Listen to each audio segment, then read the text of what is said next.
Every day, Sir Topham Hatt came to the station to catch his train. "Hello," he always said to Thomas.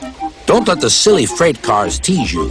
Remember, you have an important job as a special helper in the train yard."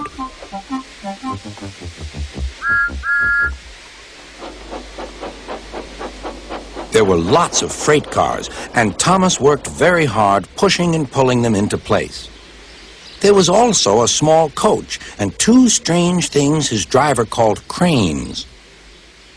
"That's the breakdown train," he told Thomas. "The cranes are for lifting heavy things like engines and coaches and freight cars." One day, Thomas was in the yard.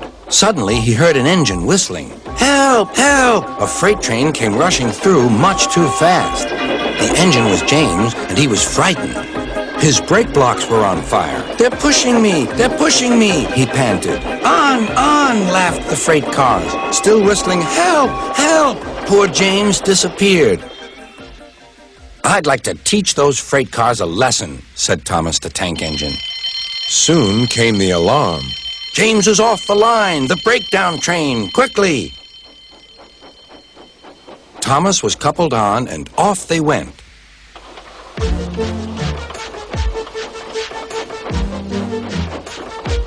Thomas worked his hardest. "Hurry, hurry, hurry," he puffed. He wasn't pretending to be like Gordon. He really meant it. "Bother those freight cars and their tricks. I hope poor James isn't hurt."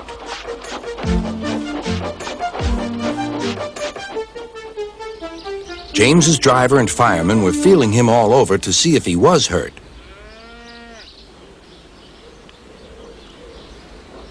"Never mind, James," they said. "It was those silly freight cars and your old wooden brakes that caused the accident."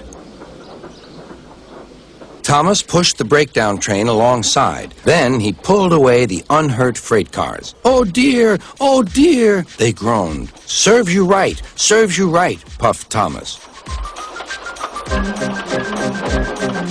He was hard at work, puffing backwards and forwards all afternoon. "This'll teach you a lesson, this'll teach you a lesson," he told the freight cars. And they answered, "Yes, it will, yes, it will." They left the broken cars, then with two cranes they put James back on the rails.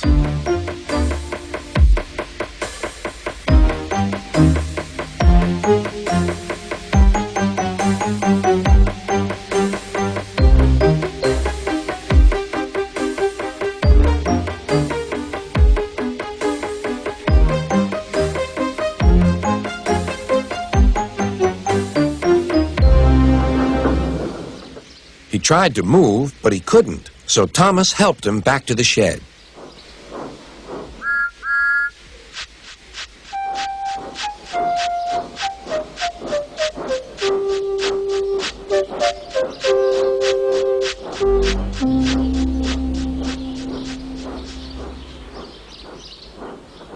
Sir Topham Hatt was waiting anxiously for them. "Well, Thomas," he said, "I've heard all about it, and I'm very pleased with you. You're a really useful engine. James shall have some proper brakes and a new coat of paint, and you shall have a branch line all to yourself." "Oh, thank you, sir," said Thomas. Now Thomas is as happy as can be. He has a branch line and two coaches called Annie and Clarabel. He puffs proudly backwards and forwards with them all day.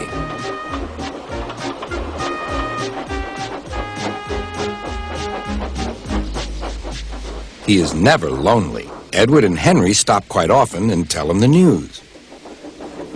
Gordon is always in a hurry, but never forgets to say, "Boop, boop," and Thomas always whistles, "Beep, beep," in return.